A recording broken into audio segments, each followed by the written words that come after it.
यह अब तक की सबसे साहसी अपराध थ्रिलर है, खासकर उस रहस्यमयी महिला और दो बेहद आकर्षक पुरुषों के कारण।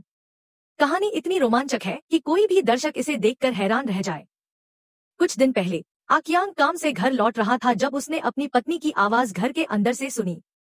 पास जाकर देखा तो उसे एहसास हुआ कि उसकी पत्नी किसी और के साथ बेवफाई कर रही थी। लेकिन गुस्सा करने के बजाय वह चुपचाप वापस अपनी कार में चला गया।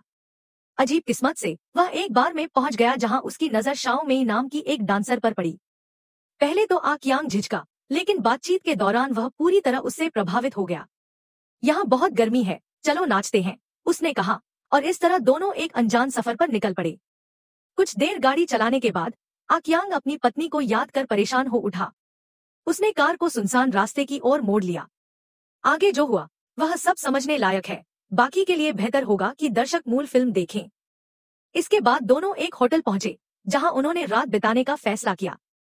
उन्हें क्या पता था कि यह उनकी जिंदगी का सबसे डरावना पल साबित होगा, क्योंकि उस होटल का मालिक और स्टाफ असल में निर्दयी अपराधी थे।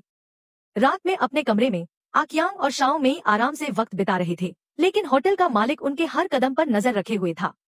अगले दिन नाश्ते के दौरान एक आदमी ने चुपके से उनकी कॉफी में कुछ मिला दिया। तभी पीछे बैठी महिला ने जोर जोर से घंटी बजाना शुरू किया और वो आदमी बंदूक उठाकर उन पर निशाना साधने लगा। लेकिन आक्यांग ने फुर्ती दिखाते हुए अपनी पिस्तौल निकाली और उसे रुकने का आदेश दिया। दोनों किसी तरह गाड़ी में बैठकर भागे, मगर कुछ दूर जाकर होटल के लोगों ने उन्हें पकड़ लिया और बेहोश कर दिया। आक्यांग को एक गहरे गड्ढे में फेंक दिया गया, जबकि शाओ मेई को बंद कमरे में कैद कर दिया गया, जहां उसका सामना दाढ़ी वाले आदमी से होना था। लेकिन उन्होंने शाओ मेई की ताकत को कम आंका था। उस रात शाओ मेई ने अपनी समझदारी से उस आदमी को बेवकूफ बनाया। जब वह सावधानी खो बैठा, तब शाओ मेई ने मौका पाकर स्टील की कील उसकी आंख में घोंप दी। वह आदमी दर्द से तड़प उठा। उसी वक्त आक्यांग गड्ढे से निकलकर वहां पहुंचा और शाओ मेई के साथ मिलकर उस आदमी को खत्म कर दिया। दोनों वहां से भाग निकले और एक नई खुशहाल जिंदगी शुरू की। यह फिल्म बेहद रोमांचक और सस्पेंस से भरी हुई है। अगर आपने अभी तक नहीं देखी तो पूरी फिल्म जरूर देखें, आपको बिल्कुल निराशा नहीं होगी।